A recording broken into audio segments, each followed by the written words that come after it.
ধারাবাহিকের শুরুতে দেখা যায় যে কুসুমের বাবা তো কুসুমকে বলেছিল যে ছেঁড়া কাতায় শুয়ে লাখ টাকার স্বপ্ন কখনো দেখতে নেই, সেই স্বপ্ন কখনোই পূরণ হয় না। তো কুসুমের তো সেই স্বপ্ন পূরণ হয়েছে, তাই ও চিৎকার করে বলছে যে আজকে আমি সবাইকে বলবো যে গরিবের স্বপ্নও না সত্যি হয়।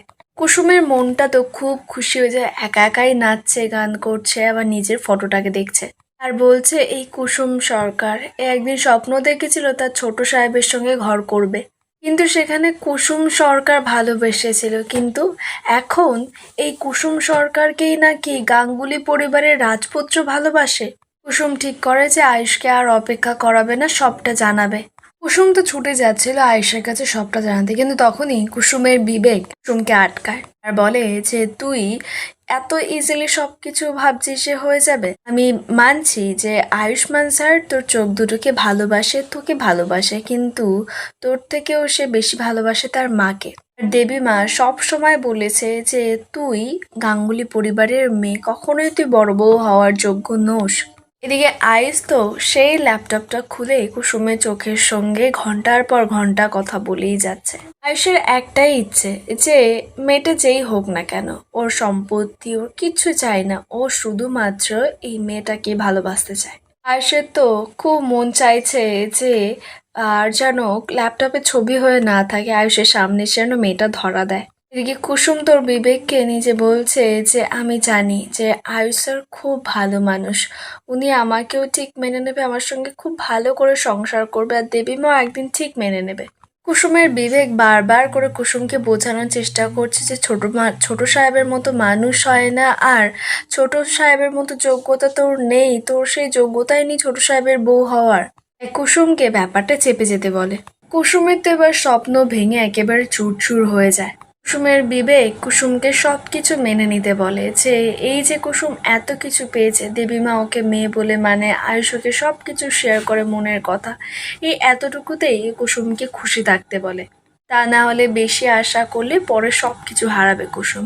কুসুম তখন জানায় যে ছোট সাহেব এই চোখগুলো দেখার জন্য সামনে থেকে কত দিন ধরে অপেক্ষা করে আছে, উনি কষ্ট পাচ্ছেন, আর ছোট সাহেব এই সব কিছু জানার পর যদি সম্পর্ক ভাঙবে তো ভাঙুক, তো কুসুম তো আয়ুষকে বলবেই।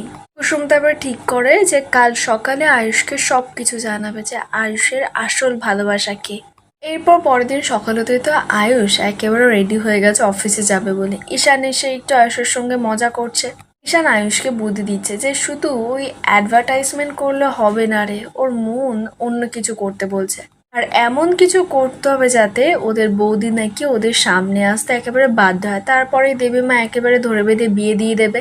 আয়ুষ তখন ঈশানের কানটা ধরে বলছে খুব পেকেছিস তাই না। ঈশান তখন একটু নাটক করে বলছে যে ঠিক আছে যা, কিছু করব না। তখন আয়ুষ আবার যেচে যায়, গিয়ে বলছে লাগেনি তো। ঈশান বলছে তুই ছাড় তো, আমার কিছু হয়নি। তো আয়ুষ বলছে ঠিক আছে বল কি করবি। ঈশান বলছে আমাদের একটা ভিডিও শ্যুট করতে হবে, পার্সোনাল ইনভিটেশন বৌদির জন্য।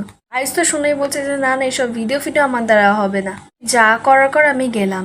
ঈশান আটকে বলছে দাদাভাই শোন, এটা করা খুবই জরুরি, তুই যেমন তোর লোগোর সঙ্গে কথা বলিস, লোগো চোখের সঙ্গে ওইভাবে কথা বলবি, শুধু মাঝে মধ্যে ক্যামেরার দিকে তাকাবি ব্যাস। আয়ুষ বলছে না না আমি পারবো না। ঈশান বলছে আরে ভাইটা না পারলে কি করে হবে বলতো। ঈশান তো একেবারে ক্যামেরা খুলে নিয়ে বসেছে যে আয়ুষকে দিয়ে ভিডিও করাবে, এরপরে আয়ুষ একটা সুন্দর রেকর্ডিং ভিডিও করে দেয়।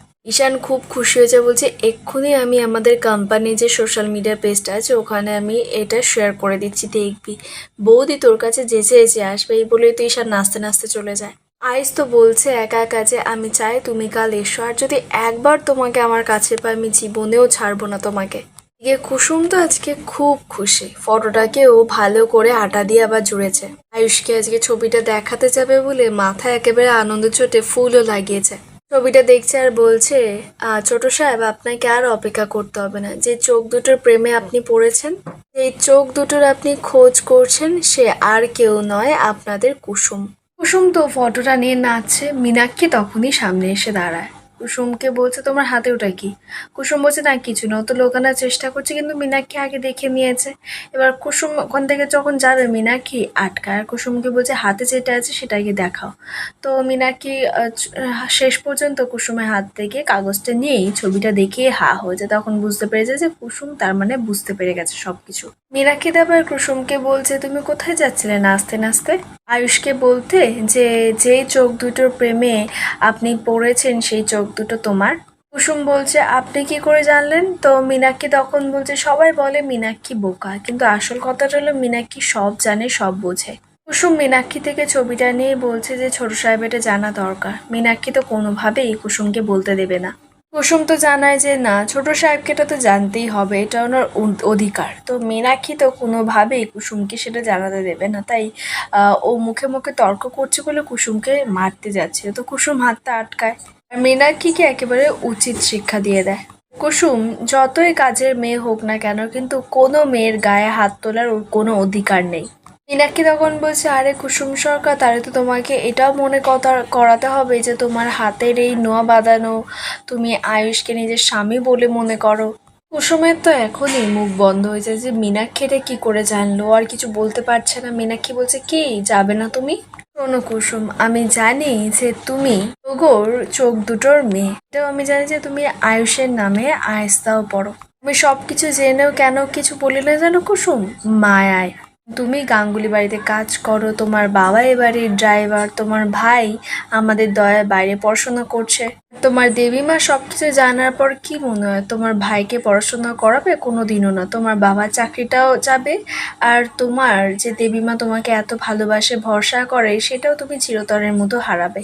আপনাদের কি মনে হয় কাল কি হবে কমেন্টে জানাবেন, আর এরকম ডেইলি আপডেট পেতে চ্যানেলটিকে সাবস্ক্রাইব করে রাখবেন।